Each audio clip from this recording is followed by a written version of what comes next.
This ABC 15 Flash Briefing is sponsored by Sanderson Ford. Straight up. Hi, I'm Nick Soletti here on a Friday with your top stories from ABC15 Arizona. Governor Ducey taking another step to reopening our state. His latest decision coming as welcome news for families still waiting to see their loved ones in long-term care facilities. The governor removing statewide rules on visitation restrictions. It also clears the way for long-term care residents to have regular off-site visits. Keep in mind, though, many of these facilities can still choose to keep their own restrictions in place. Happening today, another batch of vaccine appointments will open up this morning at 11 a.m. These appointments are for next week at state-run vaccination sites. Just check out AZDHS's website or call the number that's on your screen. You could also go to abc15.com/vaccine. A developing story in our state legislature where there are already several election bills moving through. Some of these measures include requiring an affidavit with your mail-in ballot, requiring voters to vote more frequently to stay on the early voter list, and shortening the early voting period. The Arizona Advocacy Network saying that these bills are just a reaction to President Biden's surprise win in our state. Again, so far we want to point out no court or election official has found any evidence of widespread fraud. Governor Ducey hasn't signed any of these election bills yet. He said in the past he believes Arizona does elections right, but he hasn't spoken out against any of these measures either. The state's largest public school district, Mesa Public Schools, says staff cuts are not on the table. This comes after Gilbert and Cave Creek announced layoffs ahead of next school year, citing declining enrollment. Mesa already seeing a drop, but the school board saying flat out layoffs are not being recommended. Part of the reason they've had a significant number of retirements or resignations over the past year. So instead of layoffs, the district has the option of just not replacing some of those staff members. Providing support to Valley families, a puppy becoming the newest member of the Maricopa County Attorney's Office, joining the Victim Support Program as a service dog. The county will now have 4 dogs that help kids who are victims of crimes or witnesses to those criminals. The animals comfort victims, joining them and giving them emotional support. Although an entire trial process, 16-month-old Coco will be the newest addition, joining Ellie and the others once she completes her training, of course. Victim advocates say the program really goes a long way.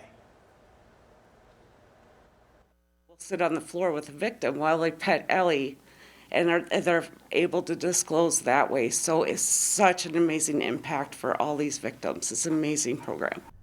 What a sweetheart. We told you about Coco's training. All of these dogs have to go through intensive sessions and have to be certified every year.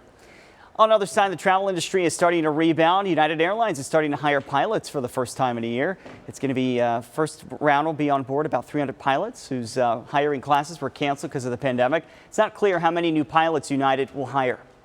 For the first time ever, the University of Arizona women's basketball team playing in the Final Four.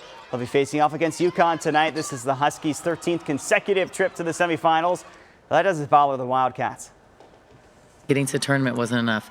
Winning the first game wasn't enough. Going to the Sweet 16, we weren't satisfied. Elite 8, we weren't. So I think for us, we're not satisfied. We would be, even though we're underdogs, we would be devastated if we didn't, win a championship, because that's what you play for. You play to win it all. All right, you can cheer on Arizona tonight at 6:30. More tickets to the Diamondbacks home opener are on sale. The team expanding capacity at Chase Field. About 20,000 fans will get to cheer on the D-backs next Friday.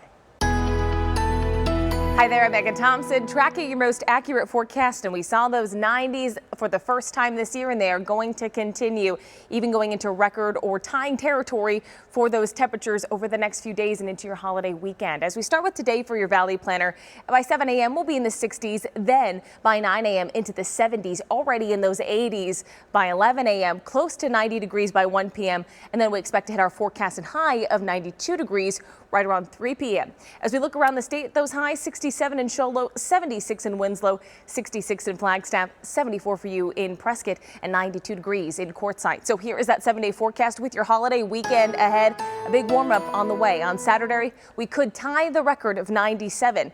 Then on Sunday, it's looking like we could break the record of 98 degrees, forecasting a high of 99. We see some relief on Tuesday. Those 90s return. Wednesday and Thursday breezes too pick up.